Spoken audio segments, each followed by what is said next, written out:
যে যেখানে বলে সেখানেই চলে যায়। নামটা বলো, হাজবেন্ডের নাম বলবে, শ্বশুরের নাম বলবে। না আমি নিজে শাশুড়ি তো? হ্যাঁ হ্যাঁ, তো নিজের বরের নাম আর নিজের শ্বশুরের নাম। রবীন্দ্র সাউ আর শিবনন্দন সাউ। আচ্ছা, জায়গা কোন জায়গা থেকে? গাবতলা গড়ি।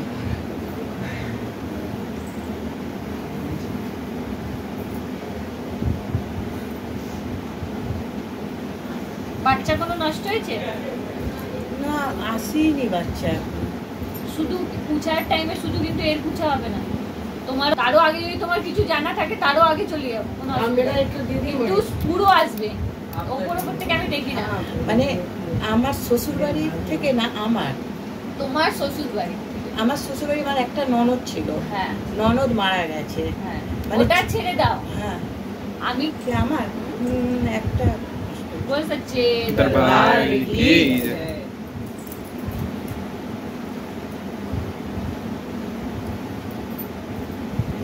পেটে পাথর হয়েছিল? কার? আমার না, আমার পেটে এখনো পাথর। বাড়ি ঘর কারে হয়েছে? গলা যন্ত্রণা হয়? কার? আমার গলার মধ্যে খুব যন্ত্রণা হয়? কার হয় বাড়িতে?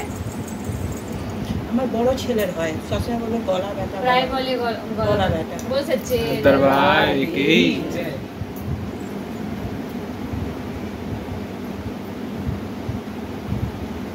এর একটা ভাই মারা গেছে 3 বছর আগে।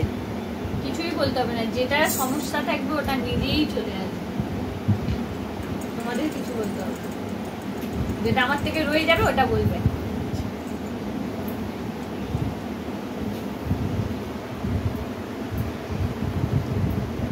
কেউ পুড়ে গেছিল? কেউ পুড়ে গেছিল? বলো। নিজের না পরের মধ্যে? নিজের পরের না, একজন পোড়া করে মহিলা আছে। স্বপ্ন দেখেছো কোনোদিনও? কে দেখে বাড়িতে? পোড়া মহিলা যিনি আমার ছেলে, আমার ভাই মরেছিল তো আমার ছেলে বলতো না সবসময় পোড়া গন্ধ, পোড়া গন্ধ, পুড়ে বলছে ঘরে ঢুকতো তো খালি বলতো কি মা পোড়া, আর আমিও নাকের মধ্যে না পোড়া পোড়া খালি গন্ধ লাগে। কেন একটা পেটে মানে ওই হয় না, মানে কি বলবে, পেটে সন্তান থেকে যে মৃত্যু হয়ে যায়, তেমনি একজন পোড়া মহিলা আছে যার মানে প্রভাব তোমাদের পুরো ঘরের উপরেই আছে।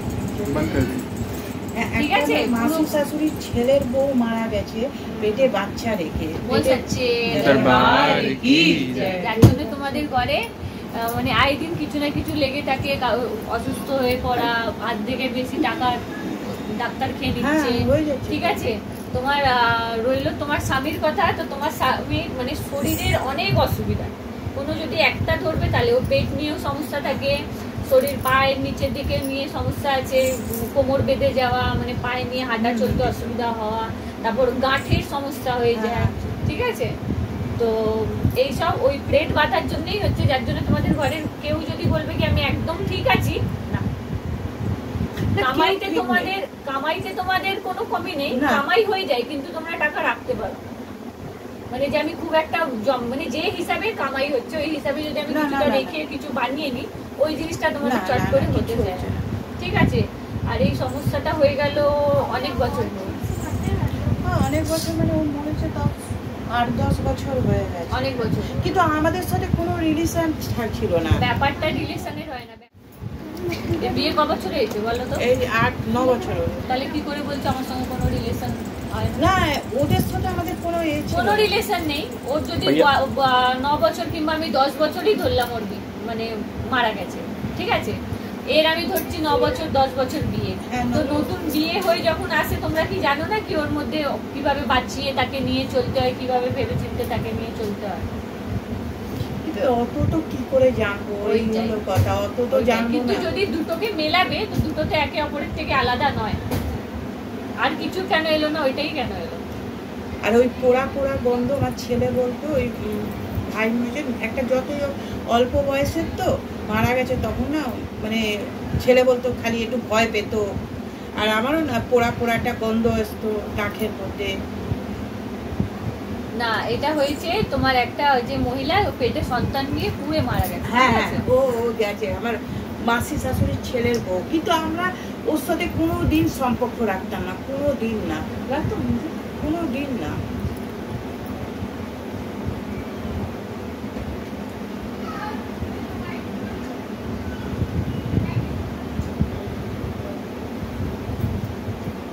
তোমার ডাক্তারের রিপোর্টও তো ভালো আসে না। না, কোনোদিনও ডাক্তারের কোনো একটা বলছি তো একটা এই মাসে ভালো, এই যে ডাক্তারের আবার এই মাসের আছে, মানে ডাক্তারের রিপোর্টও ভালো আসছে না। এই ডাক্তার বলছে এটা ভালো, আবার যাচ্ছে চিকিৎসা করতে আবার একটা খারাপ বেরিয়ে যাচ্ছে। কেন শরীরে মানে স্বাস্থ্যের দিক দিয়েও যদি দেখা যায় তো ডাক্তারেরও অসুবিধা আছে, কিছুটা পেট ব্যথার জন্য আছে, যেটা পুরো বাড়ির ওপরেই প্রভাব আছে। এটা না, আমি এটা বলছি না কি তোমার এই বউটার ওপর প্রভাব আছে বা এই বউটার, না ওরকম না, তোমার পুরো ঘরের ওপরেই প্রভাব, যার জন্য কিছু না কিছু টুকটাক টুকিটাকি লেগেই যায়। হ্যাঁ, ঠিক আছে। আর একটা যেটা আমি বলছি ওটা তোমার স্বামীকে নিয়ে বলছি, খুব সাবধান মানে থাকবে, কেন 3 মাসের সময় দেখাচ্ছে, 3 মাসের মধ্যে এমন কিছু একটা দুর্ঘটনা আছে তোমাদের, যার জন্য স্বামীর মানে নোকসান হতে পারে। ওই জন্য যদি তুমি স্বামীকে একটুখানি সাবধানে রাখবে তো ভালো হবে। আমি একটা বলে দেবো ছোট্ট নিয়ম, ওটা যদি করে নেবে। এইটা যেটা আমি দেখছি ওটা ডাক্তারের অসুবিধা আছে, ঠিক আছে। ডাক্তারের অসুবিধাতে এটা হয়ে যায় না কি, মানে আপনাকে ওষুধ মানে চিকিৎসা আর এখানে দুটোকে নিয়েই চলতে হবে। এবার আপনি বলবেন আমি তো অত দেখিয়ে নিয়েছি, হেরে গেছি বা কিছু, এবার আগে যেটা দেখিয়েছেন কি ওষুধ লেগেছে না লেগেছে আর এখন কি লাগছে না লাগছে ওটা তো আপনি নিজেই দেখতে পারবেন। এই মাসে ডেট আছে।